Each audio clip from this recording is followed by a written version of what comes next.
defeat of Russia in Ukraine seems to change the balance in Syria. Currently, Russia cannot support Syria from the Mediterranean, and Turkey has closed its airspace to Russian aircraft going to Syria. In other words, for Russia, there is no passage to Syria from both sea and air routes. In the shadow of Russia's situation in Ukraine, the agenda in the Middle East suddenly started to move. The activity of Iran-backed groups in the region, which has been silent for a long time, has also mobilized Israel. Israel has also recently launched a large-scale offensive operation against the activities of Iranian-backed groups in Syria. Currently, Israeli jets and artillery are targeting Iranian-backed groups and hunting Russian-made air defense systems in Syria. Late last year, Israel launched a large-scale airstrike on targets in western Syria, amid concerns that major conflict in the Middle East could loom at any time. Just after Iran and Lebanon-based Hezbollah groups occupied the military bases in the south and west of Syria, Israel pressed the button to stop this and started its attacks on the region. Facilities in the region are currently being beaten as a result of heavy attacks by Israel. The news of the Syrian media broadcasting from the region, on the other hand, claims that there have been heavy damage and 3 dead in the region so far. According to the information obtained from the region, Israel first started attacks in the areas close to the Golan Heights and beat the areas where Hezbollah groups were located. We will return to the importance of the Golan Heights for Israel later in our video. The attack on the Golan Heights reportedly took place after Israeli intelligence tipped off a large pro-Iranian group in the area. The attacks were shifted from the Golan Heights to Damascus and western Syria in the following hours. According to the claim made by one of Russia's military news sources, 2 groups of IDF warplanes also participated in the attack.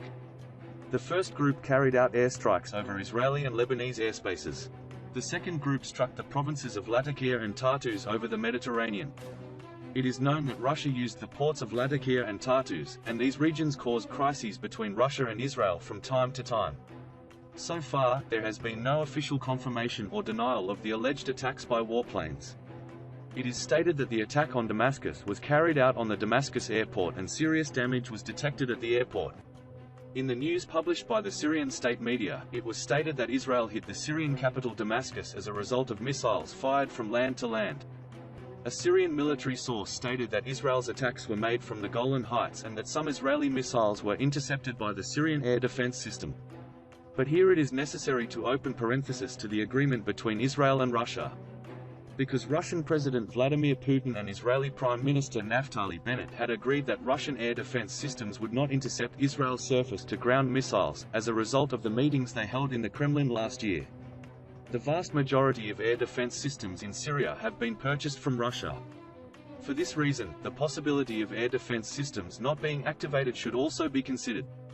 At the same time, a war observer from the Syrian Observatory for Human Rights said in a statement that 3 people killed were military officers and 4 people from the air defense team were injured. It is known that there are Iranian and Russian-backed officials and soldiers at many points, including the high ranks of the Syrian army. For this reason, it is necessary to review the possibility of Hezbollah-supported formations in the army. There has been an increase in Israel's attacks on Syria in recent days. After Hezbollah activated its plan on Syria at the end of last year and showed that it is more active in the region, it seems that the IDF will not hesitate to hit militia targets in Syria. In the last 2 months of last year, Israel hit the targets of Iran-backed groups in Syria one by one and harassed Iran-backed groups in the region. After the Iranian-backed groups that suffered heavy losses, Iran made a statement and invited the groups it supports all over the Middle East to attack Israel. A few senior Hezbollah officials, on the other hand, stated that they would lead the attacks against Israel.